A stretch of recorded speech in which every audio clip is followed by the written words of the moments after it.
Olha a Rede Globo, gente. Vai começar a baixar aí. Por unanimidade, os 5 ministros da primeira turma do Supremo Tribunal Federal tornaram réus Jair Messias Bolsonaro e mais 7 aliados por tentativa de golpe de Estado.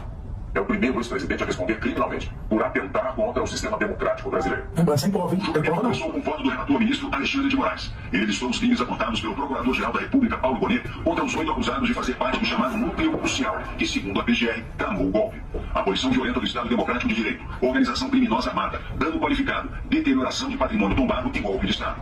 Golpe de Estado. O núcleo crucial é composto pelo ex-presidente Jair Bolsonaro, os generais da reserva Augusto Heleno, Paulo Sérgio Nogueira e Walter Souza Braga Neto, o almirante Almir Garnier Santos, o tenente-coronel Mauro Cid, o deputado federal Alexandre Amagem e o ex-ministro da Justiça Anderson Torres. Moraes iniciou lembrando que a acusação descreveu os fatos de forma coerente e que cumpriu o requisito legal de apontar por meio de provas objetivas os crimes cometidos. A Procuradoria-Geral da República, nos termos do artigo 41 do Código de Processo Penal, descreveu satisfatoriamente os fatos típicos e ilícitos com todas as suas circunstâncias, dando aos acusados o amplo conhecimento dos motivos e das razões pelas quais foram denunciados. Lembrando que, abre aspas, a responsabilidade pelos atos lesivos à ordem democrática recai sobre organização criminosa liderada por Jair Messias Bolsonaro, baseada em projeto autoritário de poder, enraizada na própria estrutura do Estado e com forte influência de setores militares.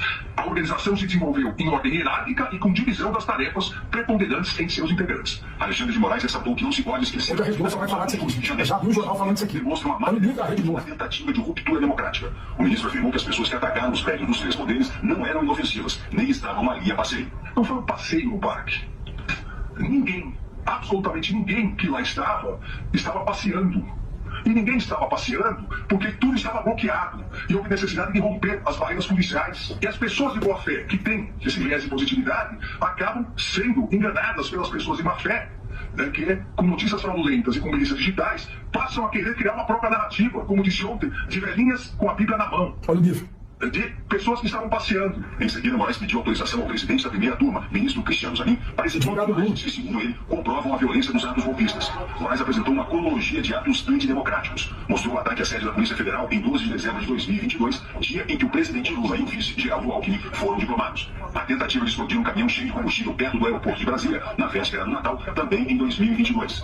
Imagens dos acampamentos em frente ao quartel-general do Exército, em Brasília, com faixas defendendo a ruptura democrática. E os ataques golpistas de 8 de janeiro de 2023. Aqui, seguindo o que a Procuradoria-Geral denunciou, os acampamentos golpistas, em que mais de 570 réus confessaram que queriam intervenção militar. Aqui, na sequência da denúncia dos atos violentíssimos de 12 de dezembro, no dia da diplomação do então presidente, do presidente e do vice-presidente. Se isso não é violência, o que seria? É uma violência, o absurdo de uma violência programada.